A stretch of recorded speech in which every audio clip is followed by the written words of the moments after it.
नमस्कार दोस्तों, मैं डॉक्टर नेहा जैन मेरे चैनल समाधान कॉस्मेटिक केयर में आपका स्वागत करती हूँ। फ्रेंड्स, ये जो टॉपिक है ये बहुत कॉमन टॉपिक है और इसके मेरे पास बहुत सारे पेशेंट्स आते हैं और अक्सर पेशेंट बहुत परेशान होते हैं। इसलिए मेरा जो उद्देश्य है इस वीडियो को बनाने का कि जिससे लोग इसके लिए अवेयर हों और इसके महत्व को समझें। बहुत सारे लोग बेटनोवेट एन, सी, पेंडम, मेलाकेयर, मेलामेट, क्लोबेटामिल जीएम, बहुत सारी ऐसी स्टीरॉयड क्रीम्स आती हैं जिनको लगाते हैं फेयरनेस के लिए और पिंपल्स के लिए। और जब ये लगाते हैं तो ये ठीक होने लगते हैं और छोड़ते हैं तो वो फिर से रिपीटेशन होता है। इस कारण से पेशेंट इन क्रीम्स को लगातार लगाता रहता है। इनका मेन कारण नहीं समझते हैं, कितना लगाना है, कितने समय के लिए लगाना है, क्या प्रिकॉशन लेना है।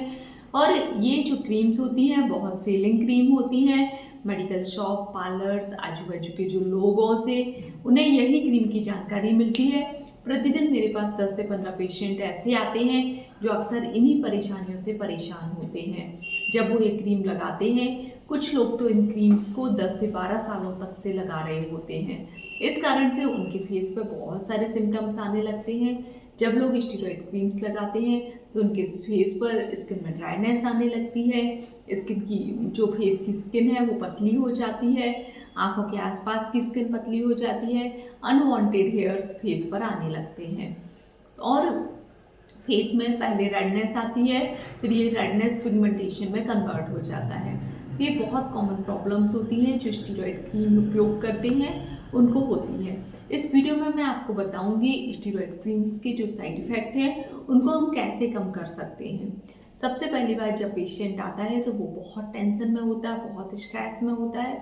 तो सबसे पहले हमको उसके जो बेसिक सिम्टम्स हैं जैसे कि स्किन में ईचिंग हो रही है, स्किन में रेडनेस हो रही है, उसको कंट्रोल करना होता है। पेशेंट को हमको बहुत ज़्यादा समझाना होता है और पेशेंट बहुत परेशान होता है तो उसको ये बताना होता है कि अगले 20 दिन तक आपको ऐसे सिम्टम्स आएंगे, धीरे धीरे जाकर ये सिम्टम्स हटेंगे, लेकिन आपको इस क्रीम को नहीं लगाना है।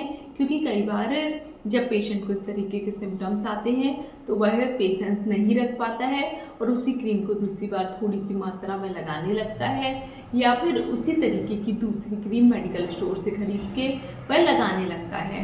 तो अगर पेशेंट इस तरीके के काम करेगा तो उसको कोई भी सेटिस्फैक्शन भी नहीं मिलेगा, ना ही उसका कोई ट्रीटमेंट हो पाएगा, ना ही वो कभी ठीक हो पाएगा। तो फ्रेंड्स, अगर आपको ठीक होना है तो आपको इन क्रीम्स को छोड़ना होगा, क्योंकि कई बार जब लॉन्ग टर्म यूज करते हैं तो इनके कारण कैंसरस कंडीशन भी हो सकती है। तो फ्रेंड्स, हमको सबसे पहला जो हमारा कंसर्न होता है पेशेंट को, सबसे पहले उसकी ड्राइनेस को कंट्रोल करना होता है।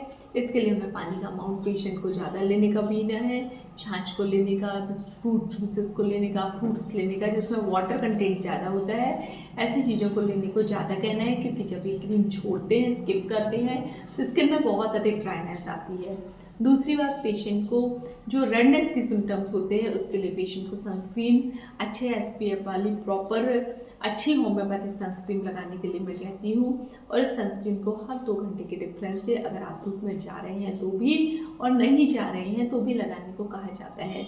क्योंकि जब आपकी सुपरफिशियल लेयर डैमेज हो जाती है तो जो नीचे की लेयर होती है स्किन की वह बहुत ज़्यादा सेंसिटिव हो जाती है और इस सेंसिटिवनेस के कारण स्किन पतली होने के कारण बहुत जल्दी लाल होती है और धूप के लिए, सन के लिए, सूरज की रोशनी के लिए आपकी स्किन बहुत सेंसिटिव हो जाती है।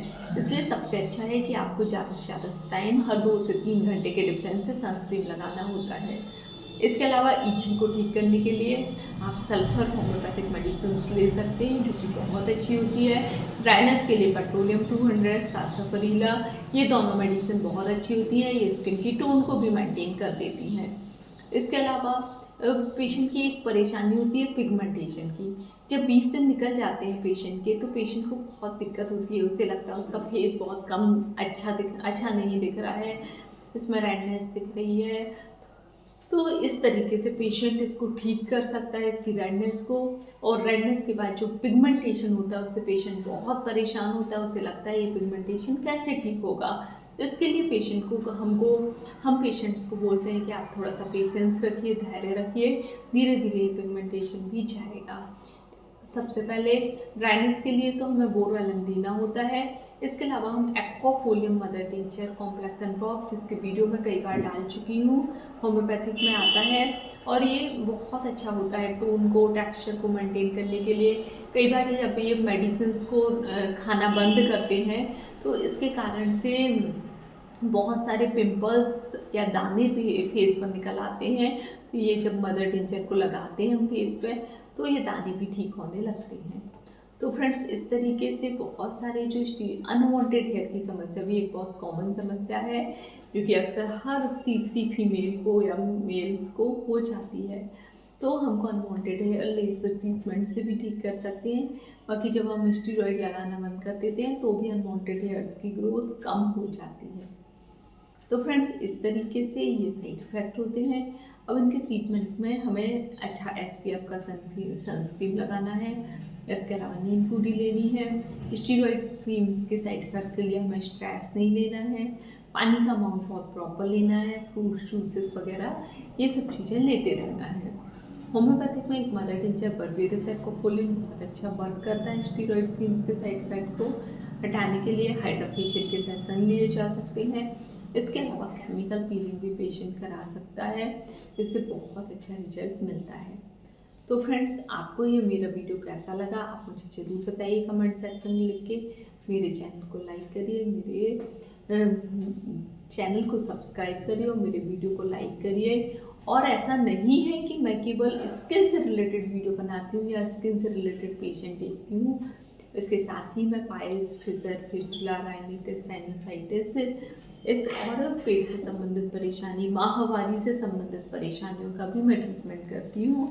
अगर आपको इससे संबंधित कोई परेशानी है तो आप मुझे दिखा सकते हैं या मुझे कंसल्ट कर सकते हैं। तो फ्रेंड्स, मेरा चैनल लाइक करिए, मेरे वीडियो को सब्सक्राइब करिए। बहुत बहुत धन्यवाद।